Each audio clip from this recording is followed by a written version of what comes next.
D K Shivakumar ಅವರು CM ಆಗಿ 1 ತಿಂಗಳು ಕಳೆದಿದೆ. ಈಗ ಕ್ಯಾಬಿನೆಟ್ ಅನ್ನ ವಿಸ್ತರಣೆ ಮಾಡುವಂತಹದ್ದು ಡಿ ಕೆ ಶಿವಕುಮಾರ್ ಅವರ ಮುಂದಿರುವಂತಹ ಸವಾಲು. ಇವತ್ತು ಸಚಿವ ಸಂಪುಟ ವಿಸ್ತರಣೆಯ ಪ್ರಶ್ನೆಗೆ ಉತ್ತರ ಸಿಗುವಂತಹ ಸಾಧ್ಯತೆ. ಸಿಎಂ ಹಾಗೂ ಮಾಜಿ ಸಿಎಂ ಇಬ್ಬರಿಗೂ ಕೂಡ ದೆಹಲಿಗೆ ಬುಲಾವ್ ಬರೋ ಸಾಧ್ಯತೆ. ಹೈಕಮಾಂಡ್ ಸಂದೇಶ ಬಂದಿದ್ದೇ ಆದರೆ 2 ದಿನದಲ್ಲಿ ಸಿಎಂ ಎಕ್ಸ್ ಸಿಎಂ ಇಬ್ಬರೂ ಕೂಡ ದೆಹಲಿ ಪ್ರವಾಸವನ್ನು ಕೈಗೊಳ್ತಾರೆ.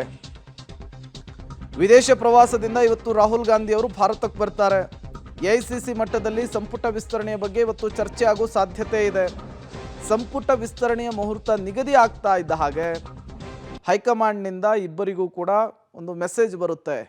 ದೆಹಲಿ ಅಂಗಳದಲ್ಲಿ ಹೈಕಮಾಂಡ್ ನಿರ್ಧಾರದ ಮೇಲೆ ಎಲ್ಲರ ಚಿತ್ತ ನೆಟ್ಟಿರುವಂಥದ್ದು.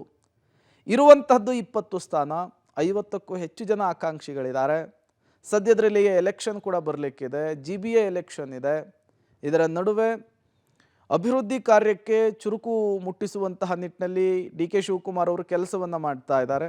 ಇವತ್ತೇನಾಗುತ್ತೆ, ಸದ್ಯದರಲ್ಲಿ ಈ ವಾರದಲ್ಲಿ ಅದಕ್ಕೊಂದು ಕ್ಲೈಮ್ಯಾಕ್ಸ್ ಸಿಗುತ್ತಾ ಅನ್ನೋದನ್ನು ಕಾದು ನೋಡಬೇಕಿದೆ. ಡೀಟೇಲ್ಸನ್ನು ಕೊಡೋದಕ್ಕೆ ಸುಖೇಶ್ ಸಂಪರ್ಕದಲ್ಲಿ ಜಾಯ್ನ್ ಆಗಿದ್ದಾರೆ. ಸುಖೇಶ್, ಸಚಿವ ಸಂಪುಟ ವಿಸ್ತರಣೆಯ ವಿಚಾರಕ್ಕೆ ಸಂಬಂಧಪಟ್ಟಂತೆ ಏನಾಗ್ತಾ ಇದೆ ದೆಹಲಿ ಮಟ್ಟದಲ್ಲಿ? ಯಾವಾಗ ಹೋಗಬಹುದು ಸಿಎಂ ಮತ್ತೆ ಎಕ್ಸ್ ಸಿಎಂ? ಪ್ರಮುಖವಾಗಿ ಸಚಿವ ಸಂಪುಟ ವಿಸ್ತರಣೆ ಆಗ್ಬೇಕು ಅನ್ನುವಂತ ಒತ್ತಡಗಳು ಜಾಸ್ತಿ ಇದೆ. ಯಾಕಂದ್ರೆ ಈಗಾಗಲೇ ಸರ್ಕಾರ ಅಧಿಕಾರಕ್ಕೆ ಬಂದು 1 ತಿಂಗಳಿಗಿಂತ ಜಾಸ್ತಿ ಸಮಯ ಕಳೀತಾ ಇದೆ.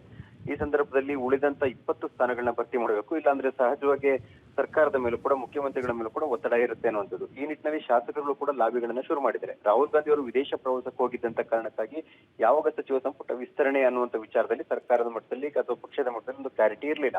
ಅವರು ಸ್ವದೇಶಕ್ಕೆ ವಾಪಸ್ ಆಗಿರುವಂತ ಹಿನ್ನೆಲೆಯಲ್ಲಿ ಇವತ್ತು ಏನಾದರೂ ಆ ಕುರಿತು ಚರ್ಚೆ ಆದ್ರೆ ರಾಜ್ಯ ನಾಯಕರಿಗೆ ಒಂದು ಸಂದೇಶ ಬರಬಹುದು. ಆ ಸಂದೇಶದ ನಂತರ ಮುಖ್ಯಮಂತ್ರಿಗಳು, ಮಾಜಿ ಮುಖ್ಯಮಂತ್ರಿಗಳಾಗಿ ಕೆಪಿಸಿಸಿ ಅಧ್ಯಕ್ಷರು ಕೂಡ ಬಹುಶಃ ನಾಳೆ ಅಥವಾ ನಾಡಿದಂಗೆ ದೆಹಲಿ ಹೋಗ್ಬೇಕಾಗುವಂತಹ ಪರಿಸ್ಥಿತಿ ಬರಬಹುದು, ಅಥವಾ ಏನು ತೀರ್ಮಾನವನ್ನು ಮಾಡಿ ಹೇಳ್ತಾರೆ ಅನ್ನೋದು ಕೂಡ ಮುಖ್ಯವಾಗುತ್ತೆ. ಯಾಕಂದ್ರೆ ಹಿಂದೆಲ್ಲ ಆಷಾಢ ಬಂದ ಕಾರಣ ತಡವಾಗ್ಬೋದು, ಅದಕ್ಕಿಂತ ಮುಂಚಿತವಾಗಿ ಆಗ್ಬೇಕು ಅಂತ ಲೆಕ್ಕಾಚಾರ. ಬಟ್ ಹೈಕಮಾಂಡ್ ಮಟ್ಟದಲ್ಲಿ ಆ ವಿಚಾರಗಳು ಚರ್ಚೆಯಲ್ಲಿ ಇದ್ದಂತಿಲ್ಲ.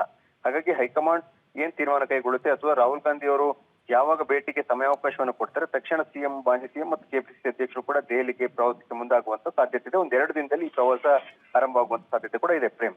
ಓಕೆ, ಥ್ಯಾಂಕ್ ಯು ಸುಖೇಶ್ ತಮ್ಮೆಲ್ಲ ಮಾಹಿತಿಗಾಗಿ.